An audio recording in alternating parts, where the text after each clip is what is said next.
Hello, we are World 12, Merica 3. We are On the Go Inc. We provide durable quality backpacks for people that are constantly on the go. This is our company. This is our organization. I'm Elina Bedros Dolfai, the president of the company. I'm Jessie Vera, corporate secretary. I'm Lou Lucero, Vice President of Finance. I'm Derek Sims, Vice President of Marketing. I'm Michael Dang, the financial analysis. I'm Patricia Perez, also a financial analyst.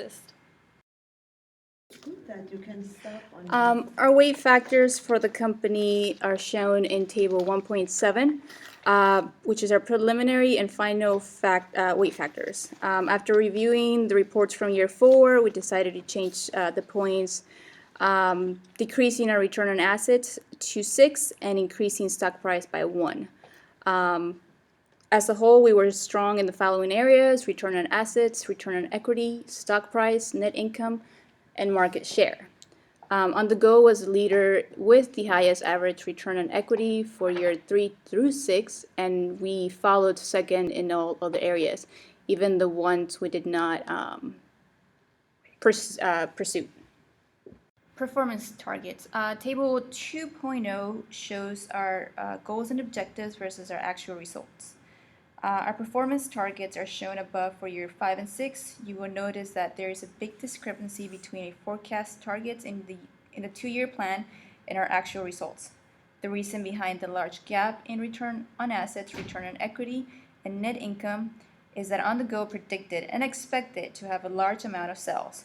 Even though our projected goals show that On the Go did not meet its target, when comparing the actual results with our competitors, On the Go had a strong result year in and year out. Our return on assets, unfortunately, we did not meet the sales target we expected, but when comparing the return on assets with our competitors, On the Go had the second highest ROA in year 5 with 8%. In year 6, we had a similar results, coming in second with a 14% ROA. We were able to increase our ROA by 6% more in year 6, which was due to an increase in net income from year 5 to year 6. We were also able to maintain low assets by increasing our investments in advertising, research and development, production training, and operations. As we move forward into the next year, we expect to increase our ROA by continuing to increase net income and lowering our assets as we begin to build our plan in Sereno. Our return on equity. Between year 5 and 6, On the Go increased its return on equity by 8% more, which was likely caused by our increase in production pricing from an $11 range in year 5 to a $12 to $13 range in year 6. Further, we were able to have a better turnover in year 6, ending with the highest gross sales of $25 million. On the Go had the highest ROE in the industry with 12.27% in years 3 through 6. On the Go is efficiently utilizing its equity and investments, creating gains and returns for our shareholders. Stock price. On the Go has kept a steady stock price through year 3 through 6 with an average of 1.46 in stock price, only a 0.02 cent less than Company 2's stock price of $1.48. Due to the fact that year in and year out, our operations became more efficient. On the Go was able to increase our stock price by 0.33 cents from year 5 at 1.48 to $1.81 in year 6, surpassing all of its competitors. One of the reasons OTG was able to increase its stock price was because it began to efficiently repurchase its stocks in year 6, quarter 2 through 4. Total net income. In year 5, On the Go's total net income dropped beyond our expectations to $1.53 million, compared to year 4, which we had a total net income of $2 million. We entered year 5, quarter 4, with a negative net income of $164,000 because of our heavy spending in our operations expense as we prepare to activate our second shift lines to avoid stockout. By year 6, by keeping our operating costs under control and increased sales, On the Go ended with a total net income of $2,965,000, with Company 2 coming in second place with $2,298,000. On the Go's net income also ended in second place in the actual game results, averaging a net income of $7,464,000 in year 3 through 6, only $213,000 shy from beating Company 2. This is the peer comparison of actual percentages and ratios in year 5. We had a strong market share due to having forecasted the amount of goods needed for each area and having the correct models that most of the population in each area wanted. That was essential for having a strong market share. The stock price was also second highest due to having a very stable company that investors felt safe in investing. This is also the peer comparison of actual percentages and ratios in year 6. We had the highest net income in year 6. This gave us the second highest in ROA and market share.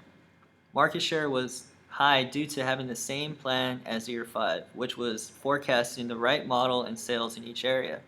We also had a strong competitive price relatively to the market. The stock price increased due to our company repurchasing stocks during year 6. This showed investors that we are confident in our company. In year 5, our planned number of salespeople was consistent with our actuals.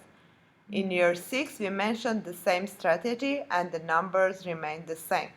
Our company was more sustainable in year 5, and we wanted to keep the workforce the same and not overexert ourselves financially.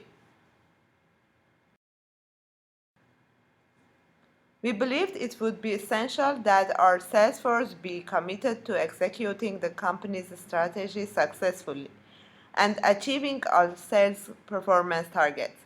As a result, our management team was resourceful in designing the monetary incentive compensation system to successfully motivate salespeople. The compensation for our sales force remained stable. Our projected compensation was reflected in the actuals. Sales performance is the primary component of the total compensation package for our sales force. The performance targets set for the sales force were not unrealistically high, but were objective and reasonable. Because the compensation system promoted good strategy execution and was designed appropriately, there was little variance in the commission structure. There was not much variation in price from one quarter to the next. Small variances reflected in minor fluctuation in pricing quarter to quarter. In Sereno, we began raising the price in year 6 because we had negative net income. Wanted to counteract losing money by increasing revenues. We planned on a lower price in our 2-year plan, but that was before we discovered our negative net income in Sereno.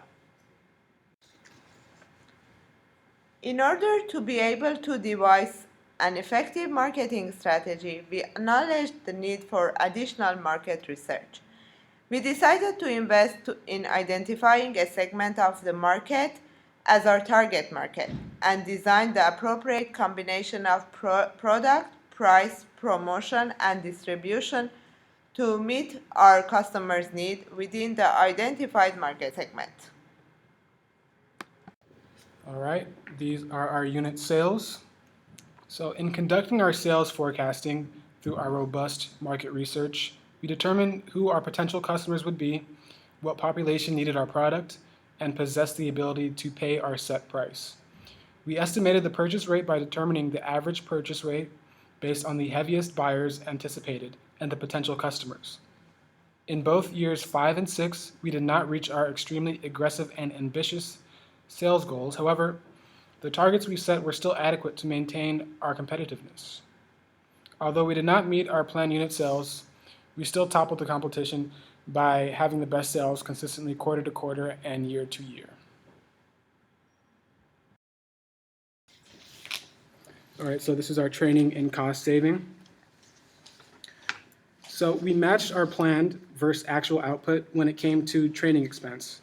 We here at OTG really wanted to invest in our employees, and as a result, we were more efficient in producing our products.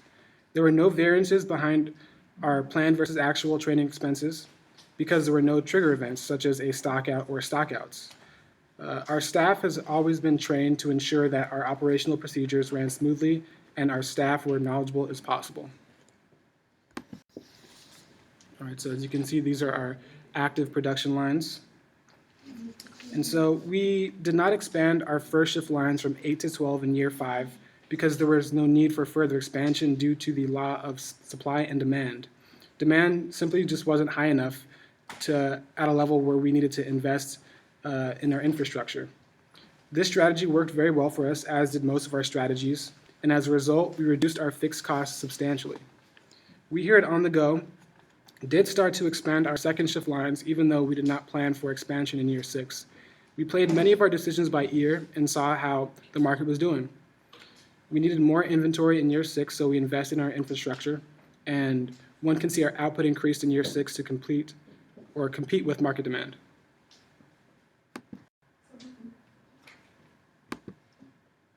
This is our financial management. There were no other investment opportunities that interested us at OTG besides dipping our feet in providing dividends in year 5, quarter 1 to our shareholders and a potential stock buyback.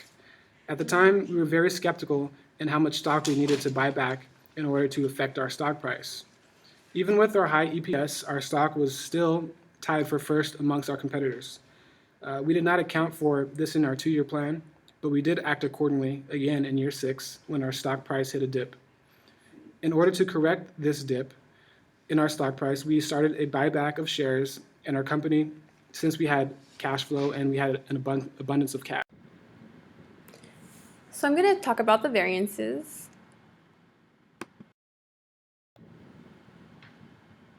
This is a summary of our income statement variance. For the income statement variances, we chose cost of goods sold, storage expense, and operating profit. For the cost of goods sold, we had a variance of -60. The reason for this variance was that we had predicted a large amount of sales, which would mean we would be producing more goods, which would obviously cost more. In actuality, we didn't produce as much as we thought, so our cost of goods sold was lower, which led to that -60% variance. We also have the storage expense, which was higher than we predicted. And this was because we wanted to have inventory on hand so that we would never stock out.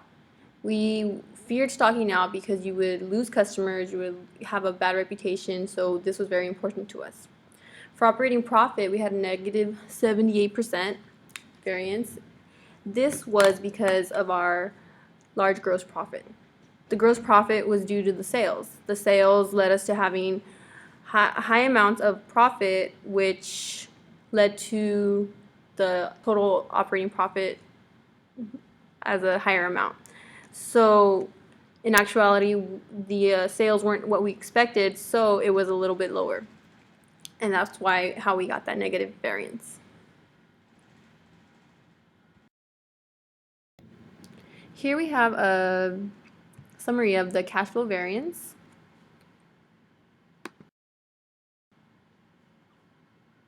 The cash flow variance categories we chose were taxes paid and the cash balance at the end of the quarter or the year. So the taxes paid were higher than expected, and it has a negative variance of 85.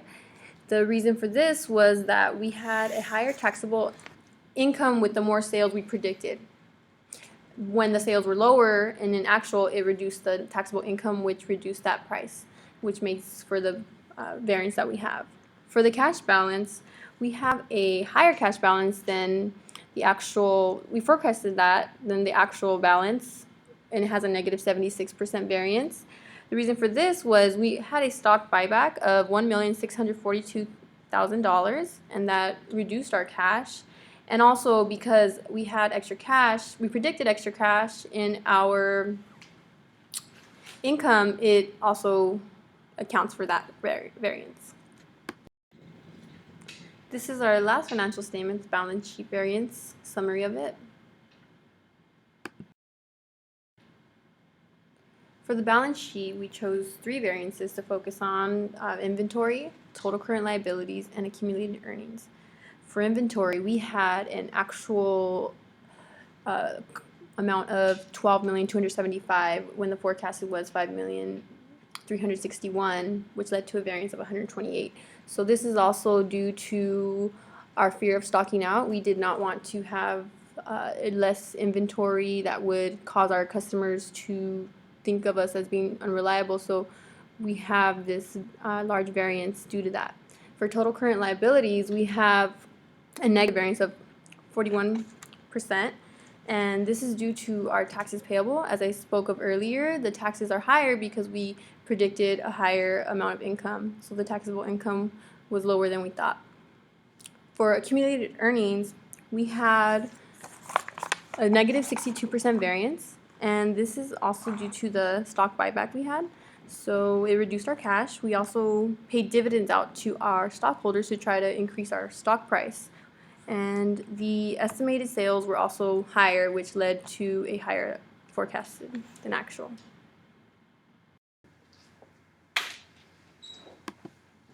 All right, so this is our SWOT analysis. As you can, we have many strengths, not so many weaknesses, because of course we were first place overall. Some opportunities and threats. All right, so for our strengths, we had a strong sales force. So we had a great sales force in which was reached by the combination of our compensation package, as well as having an adequate number of salespeople in each area that we were operating in. We were able to have the right amount of employees in each area and incentivize them to sell more and know more about the product with the salary we were paying them. Our employees had great commissions, which also helped with low employee turnover. So each quarter we paid attention to the employee turnover to make sure our workers were working as hard as they could and putting out a valiant effort, which in turn helped our sales dramatically. And we also have market research. Our market research was probably our #1 strength. We did not have to guess what consumers wanted, what quality, or how many features they wanted. With our consumer preference studies, we were able to pinpoint our target market and get the most profit by tailoring our product to consumer needs. Since we knew what our consumers wanted, we prospered and had a high market share despite our high prices. Another one was our market share. We had an average of 23% market share, which ended up being the best cumulative average amongst our competitors. We did not foresee this in our weighted averages for the simple fact that we had a high price, so we thought that we would have a low market share, but this wasn't the case. This shows that we were highly favored, which in turn helped our brand image. And something else that helped our brand image was our advertising. We established a great brand by way of advertising. Since we had the product, we consider a luxury product, we had to market it more to get more sales. We had to invest in our product, which is sometimes hard to do if your company is worried about cash flow. However, our cash flow was outstanding due to the simple fact that we had great sales and great branding through our advertising. And the last strength we have is our sales. And at the end of the day, we invested in our product to get great sales. The more people buy, the more money we make. We invested in our promoting our product, finding out where to sell the product, how much to sell it for. And as a result, we had the most sales and amount of sales revenue than our competitors. And so our only weakness was our high unit cost of production. We could have done a multitude of things, but mostly we can have invested in training our employees more, which have brought the cost down. But for our opportunities, we could have done better in R&D. R&D, our opportunities lie within staying relevant with a new model and not becoming obsolete in the future. We did keep up with our competitors by having a newer model every year, so we would not end up like a Blockbuster, Circuit City, or Tower Records. Each model that we rolled out sold great and allowed us to stay competitive in the marketplace. Another great opportunity for us would be to have a plant in Sereno. A plant in Sereno would have helped us produce more product, which we would need especially in year 6. Although we did not do well without the plant in Sereno, a plant in Sereno would have helped cut down costs to produce more products. Instead, we activated 5 second shift lines, which were very costly. We were able to use these second shift lines because we were not worried about expenses. and our sales were good that we didn't have to worry much at all. And finally, for our threats, I would say our main threat would be our rivalry amongst our competitors, because we had price wars in the beginning, and pretty close to the end we had price wars as well. But if it were not for our competitors, we would have monopolized the market. However, we do have competitors, and these competitors try to emulate the winning strategy. With our rival companies trying to match our prices, we had to think outside the box and invest in our product and branding. Our Year 7 projections, we are planning to expand in Sorrento. We will continue, however, to run our plant in Merica. Until our plant in Sorrento is fully operational with all our lines. We will continue to provide a new model each year. Our price will also increase for each model from 3 to 5%. We will continue to purchase a consumer preference study which will benefit us by giving us the right amount of model and for our demographic. We will also, with our extra cash, repurchase our stocks. Introduce the Part 7 Lessons Learned. First of all, I'm really proud to announce that we are the winner of this game. However, when we review the financial statement and the 16 decisions we made, we are surprised to find that there are so many goals we have planned to achieve but not completed throughout running on the Go Corporation in the last 4 years. All of us have gained valuable experience in accounting, marketing, and econ area. If we could have a chance to start over again, we could get a better result. Lessons we have learned is important of building enough production line. At the beginning of year 3, we had discussed whether we should build a plant in Serrano or at least have 12 production lines in our home area to meet the needs of the maximum production. But in order to keep the net income stable while avoiding unnecessary risks, we decided to maintain the status without taking any further action. In the 3rd and 4th year, our production is pretty good. However, in the year 5, we're surprised to find since we pay more and more money in the market and we start have a new model. The demand for our products is increasing, and our production cannot meet the marketing demand. We start to invest more money to build more production lines in our home area, but new lines cannot be completed in a short time. So, we had to force our employees to work 48 hours per week to improve our productivity as much as possible. As a result, you guys can see this table above. Our production cost and other costs has increased. Even though the situation of production was still getting worse, at the end of the year 5, quarter 4, our selling departments in the area 1, area 2, and the Serrano were out of the stock.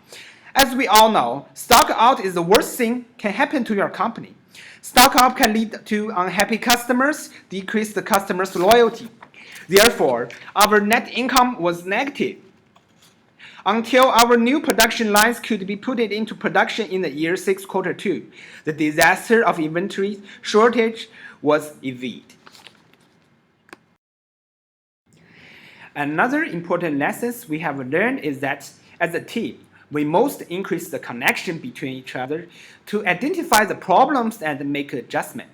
When we prepared the 2 years plan, we miscalculated the exchange rate of year 5 and year 6. In fact, none of us expected after year 5 and quarter 3, the exchange rate would increase almost 50% every quarter. For the year 5, quarter 3, we did not see our price high enough to cover our expense, which lead to a negative net income in Serrano. The worst thing it was, because we didn't sum up, discover, and change this problem in time, over the next 5 quarters, we did not earn even just $1 from the Serrano.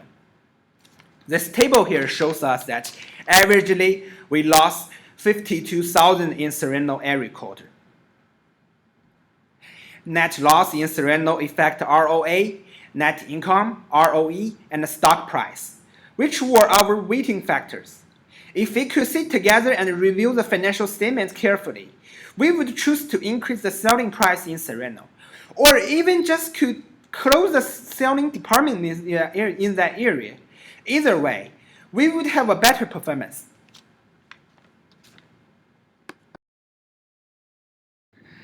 The last thing we have learned is that when you have a new product, it is very important to let everybody know about it. Quality of product is so important. Selling price is important too.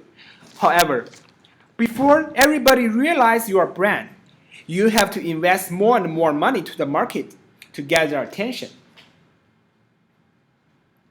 The more money you put in the market, the higher chance you have to control the market.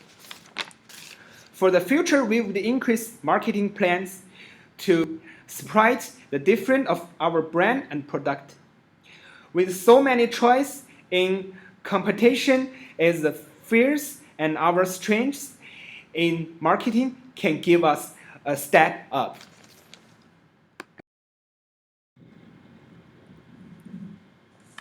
After 4 years of running this business, we have learned that our strategy is a strong, efficient one. We were the winners in our industry. Although we have done well, we will continue to improve and grow our company. Change is always inevitable, and we plan to keep our position.